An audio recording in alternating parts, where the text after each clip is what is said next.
Much? Well, if I were you, I would just fix it and keep that truck. Why? Let me ask you this: why do you feel like you need to sell that truck? Why do you feel like you need something different? Because of the age of it, I want something that's going to be reliable for me, my family, to take trips in and stuff like that. But see, you're thinking into the future with the wrong idea. That ain't what I'd be thinking about right now. Hey, some of you are going to listen to me, some of you won't. But welcome to the morning grind. It is Thursday. There's a light audience up in this place today, so I don't even know how good the show's going to be. Normally, we've got questions from the people in the audience. Today, there ain't many folks in here. So if you do me a huge favor, like, comment, and share the stream. If you're on here, say, I'm on here. I don't know if there's Van, Travis, Cameron, where's Jacob? Where's everybody else? Where's all my people? Jacob is on here. He had to have a work from home day. I don't know where Hayden is. Josh on here. Like, comment, and share the stream. As always, we start the show with 60 seconds of gratitude. And before I get into today's show topic, I'm going to just tell you what I'm thankful for. I am thankful that I can always find a reason and a way to accept my fault, my personal responsibility. No matter what, I can find a way to trace this back and say, aha, right here, if I would have done that. And I don't even resist that. I don't protest that. I just accept it for what it is, and it gives me a great amount of peace. Can you do that? Can you do that? Are you sure? Because today's show topic is brought to you by none other than one of our very own Travis Lawrence. Good morning, Lorema. Thank you for getting on here, friend. We're talking about, can you take, like Josh is late. Josh, it's 8:31, and he sent me a text to buy extra time and say, 04 Parkway's a mess. And then I call him, and he's at the coffee place.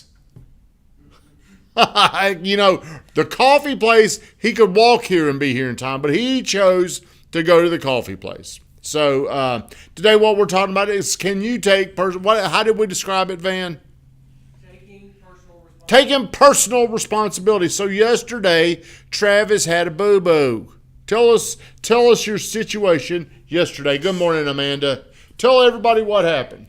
Well, I start the day off thinking it's just a coolant leak.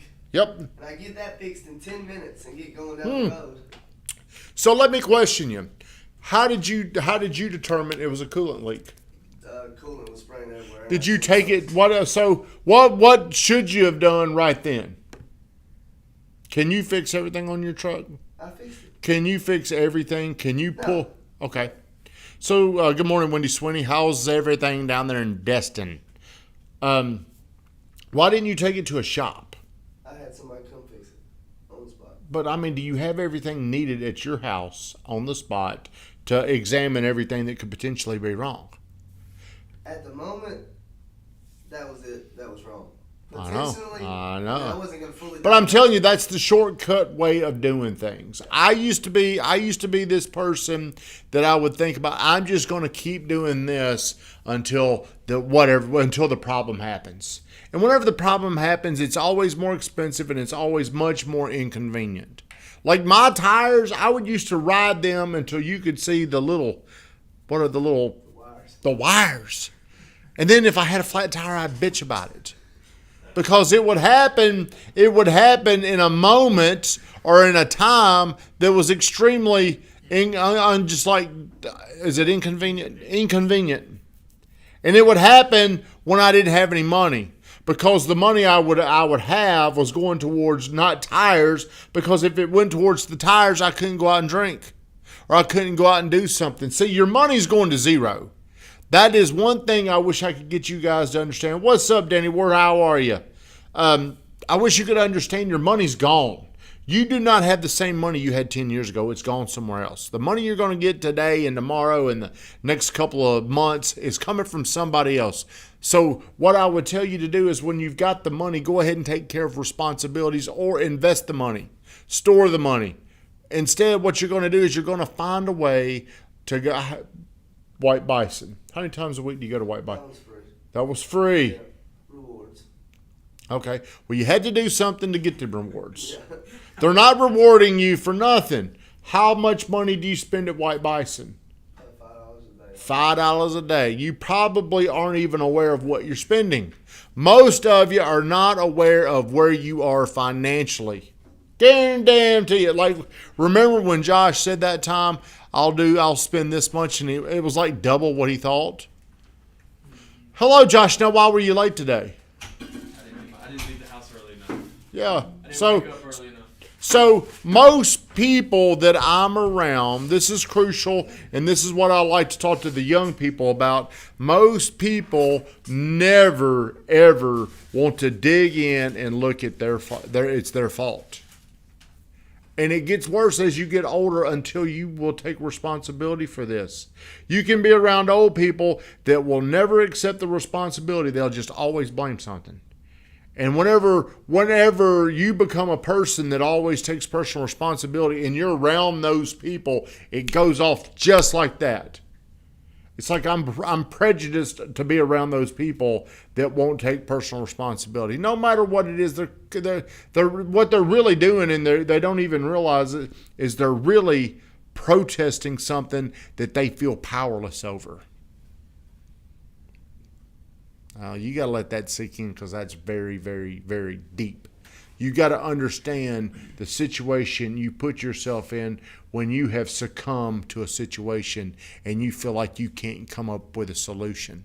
So whenever I'm talking to Josh, whenever I'm sitting here and Josh is late, whose fault do you think it is to me? You feel like it's your fault. It's my fault. It's my damn fault. That's exactly right. Now, why would I have this mindset? Why would I constantly strive to take ownership no matter what happens to me is because of me? Why would I do that? Well, you can't change things that you don't own.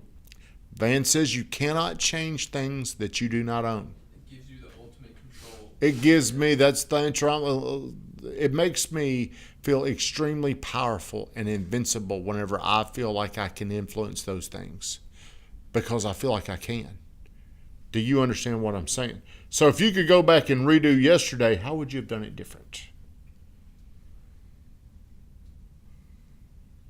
I really don't know. What do you feel like yesterday is a result of something that you've done? What I didn't do before that, yeah, probably. Probably. Are you certain? I should have got rid of the truck. When? You make more money buying a new truck, so you ain't got to fucking worry about it. Well, the money's not the problem. But it's my fault. I should make enough money. I can just buy you one and give you one. There you go. There you go. Think about how that expands. But I hear a lot of people, they're complaining. Why would somebody complain about gas? And then they're going to complain about Biden. Let's go, Brandon. They're complaining. Why are they complaining about that? Because deep down, they don't believe they can overcome this money shortage. And they have given something else power over them. That's why we protest. That's why whenever you protest, just understand you're a victim, because you can't overcome it. When the next time you're protesting or complaining about something, I want you to ask yourself, why am I protesting this? Why am I really pissed off about this? Why do I not feel like I can overcome this? Because you can. Because even if it's $8 a gallon, you're still going to pay for it to get to work. Boy, There's nothing we can do about yeah, it. but you're paying for it with somebody else's money. Right. If you could overcome it, you wouldn't be bitching about it. That's right. The easier the things are to overcome, you don't really complain about them. It's the things you feel like you can't, the struggles. I still really, really struggle with this. But my level of complaining has gone up a lot more than small things. I really don't complain about the small things. They're deeper level things that get my attention, that get me frustrated. But like, for example, I had a guy come and pressure wash the house. The outside of the house, because I know in a couple of years, if I don't do this, if I don't take care of this, it's going to have a problem. Preventative maintenance in other areas of your life, your health, your finances, your house, your relationships, whatever it is, think about this. What are you doing today to prevent a more costly problem in the future? How often does that truck go in and get some checkups? It gets fully serviced once a year.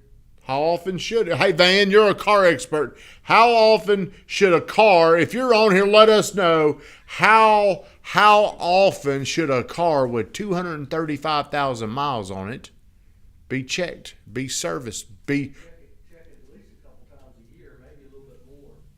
So Travis is angry. He would like to come in here and karate chop somebody today, wouldn't you? If you could hit Josh in the jaw, would you like to? No, we're a team. We're a team. But the more angry you are, the more angry you get at a situation, understand you're angry with yourself. Like whenever you get really, really mad. And a lot of people, Remy says every 5K miles. You do that in a week. You do 5,000 miles in a week? You know, you go on some trips or something. How often do you get oil changes? Like every 3 months. To- That's well, not getting checked. Well, I think you ought to go in there. If you're 235,000 miles, you probably need more checks than being 35,000 miles. See, here's what we're using: the truck and yesterday's situation as the subject, as the content. But what I'm really trying to teach is a different level of discipline and understanding and getting yourself right. That's what I'm really trying to teach. But can you be open to hearing this? Are you open to hearing this? Do you believe this? 100%. Now, whenever you start adapting this belief, your attitude and the way you serve people and the way you connect with people, the way you attract people, everything in your life is going to change. It's going to 100% change whenever you start to say, I'm responsible for this. My finances used to be a damn shit show. I mean, they're still nowhere where I want them. But whenever I decided this, I'm going to take personal responsibility of everything and know every single thing. I have found a way to go from when we first started looking at this to significant improvement because I decided to take personal responsibility with this. And whenever Van first started getting in there and looking around and telling me how broke I was yelling at Van. Thanks, man. Who was I mad at? Yeah. But if you're Van, it sounds like it's directed towards him. But I'm like whenever me and my wife were taking a walk yesterday and we were talking about something and she was bringing up things very logical and she took it personally how I was responding to her. Like I'm blaming her for something. Who am I mad at? You. I'm mad at me. Mad at me. So ask yourself, do you believe? Do you live by, do you accept this philosophy? Whatever's going on in my life is because of me. Whatever's going wrong in my life is because of me. Like whenever I talk to somebody and they're telling me about how shitty their partner is, their boyfriend, their girlfriend, and they're just going on and on and on about that, I'm sitting there and I'm like, dumbass, you're saying you're the problem because you accept this. And every day you accept this, you've got agreement with that's what you deserve. Van Grotten, shut us down.